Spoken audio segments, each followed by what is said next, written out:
आपल्या इंचगिरी संप्रदायाचे सर्वे सर्वा समर्थ सद्गुरू मुकुंद महाराज हे आपल्या बाबांच्या पुण्यतिथी निमित्त इंचगिरीवरून या ठिकाणी उपस्थित झाले आहे। त्यांचे टाळ्यांचे गजर सर्वांचे स्वागत करायचे।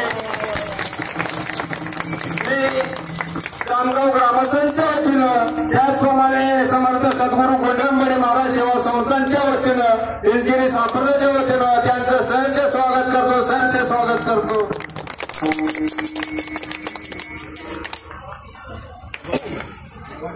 चला